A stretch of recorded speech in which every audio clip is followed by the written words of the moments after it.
사도 바울이 자신이 복음 전도자로서의 사명을 수행하면서 여러 가지 느끼는 것들 그리고 성경적인 것들을 엮어서 디모데에게 편지하고 있죠. 오늘 5장에는 특별히 성도들을 대하는 태도에 대해서 중점적으로 다루고 있습니다.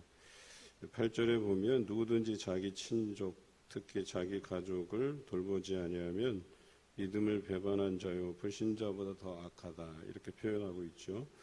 그런데 가족의 범주에 대해서 1절에서 7절까지 설명하고 있어요. 그럼 가족은 어떤 사람들이냐? 교회 안에서 우리 모든 지체들이 가족과 같다 이렇게 표현하고 있는 것이죠. 늙은이를 꾸짖지 말고 권하되 아버지에게 하듯 하고 젊은이에게 형제 대하듯 하라. 또 늙은 여자에게도 어머니에게 하듯 하고 젊은 여자에게 온전히 깨끗함으로 자매에게 하듯 하라. 온전히 깨끗하게 함으로라고 하는 것은 그 음욕의 대상으로 바라보지 말고 친자매처럼 대하라 이렇게 얘기하는 것이죠. 특히 과부에 대한 이야기가 나옵니다. 왜 이런 과부에 대한 강조들이 여기 나와 있을까? 특히 과부로 대할 자를 나이 제한이라든지 아니면 정말 참 과부라고 하는 표현들은 그저 남편을 잃었다고 해서 다 과부냐 참 과부냐 그게 아니라는 거예요. 그래서 말하는 참 과부는 과부로서의 어떤 정절, 믿음 여러 가지 부분을 견주어 보아도 참 신앙인답다 하는 사람을 과부로 여기고 있다는 거죠. 그리고 일정 부분 교회에서 이런 과부 또는 고아, 나그네, 객 이런 사람들을 접대하고 잘 돌봐 주었는데 그것과 견주어 볼 때 과부는 교회로부터 그런 보살핌과 돌봄을 이렇게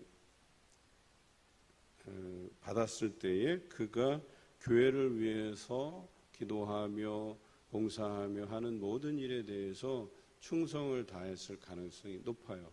그래서 초대교회의 기록에 보면 과부들로 이루어진 봉사단에 대한 이야기들이 언급되어 있어요. 그러니까 교회가 부흥하고 발전하는 데 있어서 과부의 역할들이 컸다라고 하는 것이죠. 그래서 오늘 참 과부로서 외로운 자는 하나님께 소망을 두어 주야로 항상 간구와 기도를 하거니와 그랬어요. 그러니까 과부된 자가 힘써야 될 것이 뭐냐? 간구와 기도. 하나님 앞에 늘 기도하는 삶을 살 것에 대해서 이야기하고 있죠. 그리고 또한 그들로 책망받을 것이 없게 하라고 되어 있습니다. 그리고 그 뒷부분에 보면 젊은 과부는 올리지 말지니 이는 정욕으로 그리스도를 배반할 때에 시집가고자 함이니. 그러니까 뭐예요? 이 젊은 과부들은 오히려 자기가 젊기 때문에 다른 남자를 얻을 수 있는 기회들이 있고 이런 뜻이에요. 그런데 이 기회를 육체를 위한 어떤 기회로 삼아 버릴 때가 있다는 거예요. 예를 들어서 앞서서 말씀드렸던 것처럼 다른 대상을 향해서 이제 자기가 남편이 없다 보니까 그리고 젊은 나이에 혼자 살기는 좀 그렇고 그래서 결혼하고자 하는 뜻이 있어서 그것으로 인해서 질서를 어지럽힐 수 있고 또 어떤 믿음의 생활보다는 오히려 남성에 대한 음욕을 품고 그렇게 살아갈 가능성이 있다고 이야기하는 것이죠. 또 그들은 게으름을 익혀 집집으로 돌아다니고 게으를 뿐 아니라 쓸데없는 말을 하며 라고 되어 있어요. 그러니까 이 젊은 과부와 나이든 과부에 대한 참과부에 대한 구분점이 여기 있다는 거예요. 지난번에 그 여성은 교회에서 조용히 할지어다라고 하는 이 말씀을 우리가 묵상하면서 교회의 구성원의 많은 부분을 여성들이 차지하고 특히 여성들이 조심해야 될 부분이 말에 대한 부분이었다고 말씀드렸잖아요. 그래서 쓸모없는 이야기들을 퍼뜨리고 잡담이나 하고 그러니까 여기서도 그런 것들이에요. 젊은이들에 대해서 젊은 과부에 대한 경계들이 있어요. 음욕을 품을 가능성이 높고 심지어는 엉뚱한 말, 쓸데없는 말들을 할 수도 있다라고 본 거죠. 여러분, 저는 잘 모르겠지만 그 그러니까 이 성경의 여러 가지 부분들을 종합해 볼 때에 젊은 여성들 중에 남편을 잃은 사람들은 자기 곁에 자기가 좋아할 만한 다른 사람을 두기 위해서 그러니까 없는 소문도 만들어내고 심지어는 잘 살고 있는 가정을 시기하고 질투하는 그런 마음도 있을 거라고 본 것이죠. 차라리 14절에 그러므로 젊은이는 시집가서 아이를 낳고 집을 다스리고 대적에게 비방할 기회를 조금도 주지 말기를 원하노라 이렇게 되는 거예요. 차라리 이 젊은 과부가 정말 좋은 다른 베풀을 만나서 가정을 잘 이루어서 남들에게 비방할 기회도 주지 않고 신앙적으로 완성된 가정을 만드는 것이 그것이 가장 바람직한 일이다라고 이야기하는 것이죠. 그래서 만일 믿는 여자에게 과부 친척이 있거든 자기가 도와주고 교회가 짐지지 않게 하라. 이는 참 과부를 도와주게 하려 함이라. 그래서 특히 젊은 과부가 생겼을 때에는 가족 간에 그 과부를 챙기고 그래서 다시 재가할 수 있도록 이렇게 챙기라고 얘기하는 거예요. 그러면 교회가 그 젊은 과부 말고 이 참 과부라고 이야기하는 정말 외롭고 늙고 힘없는 그래서 기도와 간구로서 늘 하나님 앞에 있는 이런 과부를 선대하도록 그렇게 힘을 그쪽으로 쏟을 수 있도록 배려하라 이렇게 이야기하고 있는 것이죠. 저는 그렇습니다. 오늘 한마디로 요약하면 젊은 과부들은 그래서 그 죄 가운데 있지 않기 위해서라도 좋은 가정을 이루어서 재가할 수 있도록 돕는 일, 그리고 참과부에 해당되는 사람들은 그들이 그 교회에서 돌봐줌으로 인해서 특히 참과부라고 표현한 것은 주변에 그 과부를 도울 사람이 마땅히 없는 사람을 의미해요. 그래서 의지할 데가 없는, 그래서 그 사람을 교회가 돌보고 책임지고, 그리고 이 과부는 교회에 대해서 일정 부분 봉사하고 헌신하고 그렇게 함으로 인해서 윈윈하는 거예요.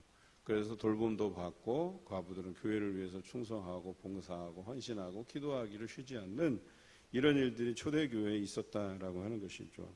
17절부터 송사에 대한 부분인데 잘 다스리는 장로들을 배나 존경할 자로 알되 말씀과 가르침에 수고하는 이들에게는 더욱 그리할지라. 이걸 해석이 분분한데요. 여기 다스리는 자를 장로로 국한하고 말씀과 가르침에 수고하는 자를 목회자로 구분하는 이런 해석들이 있긴 한데 꼭 그렇게 해석할 만한 것은 아니에요.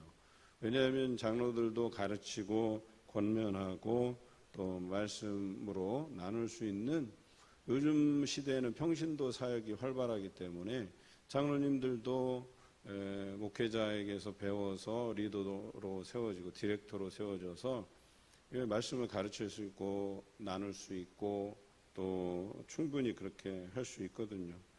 그래서 장로님들에 대한 존경심을 가지되 특히 말씀으로 가르치는 그런 장로님들에 대해서 배나 존경할 자로 알라고 이야기하는 것이죠.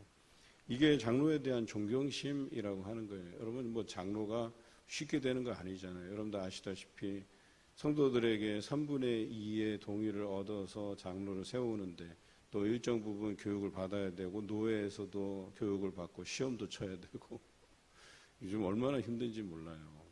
그런데 그렇게 되기까지의 봉사, 헌신 또 우리가 생각할 때는 어떻게 저런 사람이 장로가 되었을까? 아니요. 거기 그 사람이 장로가 된 데에는 다 이유가 있고 하나님의 세우신 섭리가 있다라고 하는 것이죠. 그런데 그 세워진 것에 대해서 불만족스럽고 불평을 제기한다? 결과적으로 그게 누구에게 대한 화살이에요? 하나님께 대한 화살을 내보내는 거거든요. 하나님 왜 이런 사람을 세워주셨습니까? 따지는 거거든요.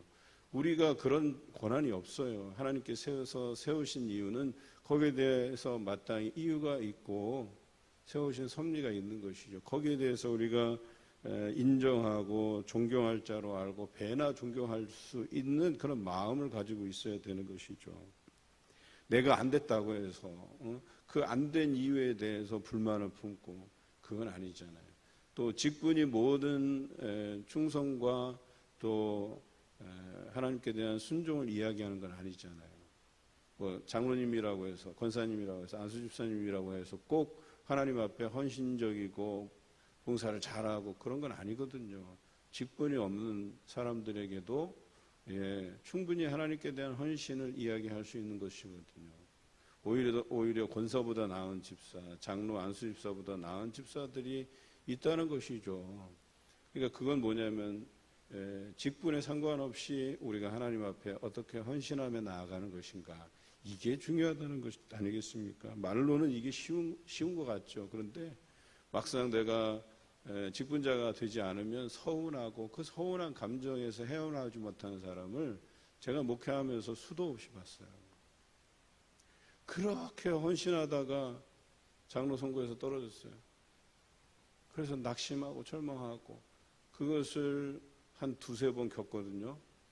근데 대체적으로 이 표가 한번 이렇게 되지 않으면 그 다음부터 표가 잘 안 나와요. 자꾸 떨어지면 떨어졌지. 왜 그럴까? 그 상심, 낙심하고 절망하는 모습들 성도가 보는 거예요. 아유, 저거 장로 떨어져갖고 저렇게 낙심하고 절망하고, 저렇게 해서 어떻게 장로로서의 그 직분을 잘 감당하겠어? 그 다음부터 그런 모습 보인 사람에 대한 실망감이 더 커질 뿐이에요. 교회에서 조용히 자기 몫에 대한 충성을 다하고 순종하고 떨어져도 그 순종과 헌신에 대해서 편함없이 하나님께 드릴 수 있어야 그 점이 인정이 되고 성도들도 야, 참 대단한 사람이구나 이렇게 해서 뽑아주는 거죠. 제가 아는 어떤 분도 과연 그분이 열심을 냈던 게 뭐 때문에 열심을 내셨을까 하는 것들이 의심받기 시작하는 거예요. 열심히 했어요, 처음에. 누가 봐도. 그런데 표가 약간 모자랐어요. 그런데 한두 달은 완전히 손을 놓아버리는 거예요. 될 대로 되라 하고. 그럼 다른 사람이 생각할 때는 저 사람 장로 되려고 지금까지 저렇게 애쓰고 수고했나? 이 생각이 당연히 드는 거죠. 그런데 그런 거와 상관없이 내가 하나님 앞에 변함없이 장로이든 아니든 집사이든 아니든 권사이든 아니든 상관없이 하나님 앞에 열심을 내는 거죠. 우리가 주를 위해서 그 사랑하는 마음, 사모하는 마음으로 헌신하는 것이지 내가 뭐가 되기 위해서 헌신한다? 여러분, 그런 신앙은 아니잖아요. 진정한 신앙 아니잖아요. 진정한 믿음 아니잖아요. 다 알고 있는 것들이에요. 20절에 범죄한 자들을 모든 사람 앞에서 꾸짖어 나머지 사람들로 두려워하게 하라. 교회에서 죄가 발붙이지 못하게 하라고 하는 것이죠. 여러분, 죄가 엄청난 파괴력이 있고 전염력이 있어요. 그래서 교회는 치리라고 하는 도구를 둔 것이죠. 제가 전에 있던 교회에서는 그 당회록을 이제 번역을 하는데, 옛날 당회록이 한문으로 기록되어 있어서 그것을 이제 번역하는 작업을 하다가 놀라운 사실들을 발견했어요. 거기에 보면 치리에 대한 기록들이에요. 그 치리 기록에 보면 교회에 3번 연속 빠지면 경고장이 날아들어요. 치리에, 그 치리예요. 경고. 그런 식으로 신앙생활을 하려면 이제 똑바로 해라. 그렇게 신앙생활하면 안 된다. 경고장이 날아들어요. 그 경고가 날아드는 그 예들을 보니까 그런 거예요. 예를 들어서 중매를 해주더라도 믿는 자와 중매를 해줘야지, 믿지 않는 사람들을 중매해주면 그것도 경고예요. 심지어 임대를 해주는데, 건물이 있어서 임대를 해주는데 술집이나 이런 거 임대해주면 그것도 역시 경고예요. 그리고 그 기록에 보니까 출교도 한 명 있더라고요. 교회에서 내보내버린 거예요. 얼마나 말썽 부리고 교회 치리에 대해서 순종을 안 했으면 그냥 출교. 그런데 그것을 이제 일반 성도들에게 공개를 못하는 이유가 그 후손이 교회 다녀요. 그 후손이 교회 다니니까 그 부끄러운 기록을 갖다가 공개하지 않고 학문적인 용도, 연구의 용도로만 일부 공개를 하는 걸로 이렇게 정했는데 참 다양하고 신기하더라고요. 지금 같으면 우리는 그것이 치리의 대상도 아니에요. 그러거나 말거나. 그런데 사실은 치리해서 경고하고 권면하고 해야 되는 거예요. 왜냐하면 그것들이 교회에서 보편화되지 않도록. 여러분, 주의를 어기는 것 예전에는 그거 경고의 대상이에요. 치리의 대상이에요. 그런데 지금은 너도 나도 빠지고 그냥 친척들 행사 있으면 빠지고, 그게 너무 보편적이에요. 그런데 과거처럼 치리하고 경고하고 그러면 어때요? 그것에 대해서 우리가 경성함으로 깨어서 기도하고 그런 경고받을 일들을 하지 않기 위해서 애쓰고 수고할 거 아니에요. 그런데 여기서도 성경은 그래요. 모든 사람 앞에서 그 죄에 대해 인식하게 하라는 거예요. 이거 우리가 행해서는 안 되는 거야. 이거 이렇게 하면 안 되는 거야 라고 하는 것들을 깨닫게 하라는 거예요. 죄가 발붙이지 못하게. 마지막으로는 몇 가지 잡다한 이야기들로 디모데를 격려하고 있죠. 물만 마시지 말고 위장과 병을 위해서 포도주를 조금씩 쓰고 이제 건강을 잘 관리하라는 거죠. 또 뿐만 아니라 그 죄에 대해서 밝히 드러나면 어떤 심판에 내어주게 되고 또 어떤 사람들의 죄는 그 뒤를 따르게 되고 이런 선행과 죄악이 드러나고 밝혀지는 것에 대해서 숨길 수 없기 때문에 하지만 이런 일들에 대해서 너무 우리가 그것에 대해서 간섭하지 말고 그거는 법은 법대로 처리하고 순리대로 처리하라고 이야기하는 것이죠. 그러나 앞에서 가족에 대한 부분들을 언급했기 때문에 그것을 사회법으로 데려가서 사회에서 법적으로 그것을 치리하게 만들고 하기보다는 오히려 그것을 교회에서 정리하고 우리가 가족을 대하듯이 용서해 줄 것들은 용서하고 또 죄에 대해서 분명히 할 것들을 분명히 하고 이러한 일들에 대해서 이야기합니다. 대체적으로 교회에서 일어날 수 있는 일이고 목회적인 이야기예요. 이런 일들로 디모데를 격려하고 네가 목회를 하면서 신경 써야 될 부분을 편지로 쓰고 있습니다. 여러분 결과적으로 오늘 이 편지는 목회자를 위한 편지이기도 하지만 성도들이 알아야 될 부분이기도 하다. 우리가 어떻게 성도로서 행해야 될 것인가를 기억하고 또 이대로 순종하며 살아가신 여러분 되시길 주님의 이름으로 기원합니다.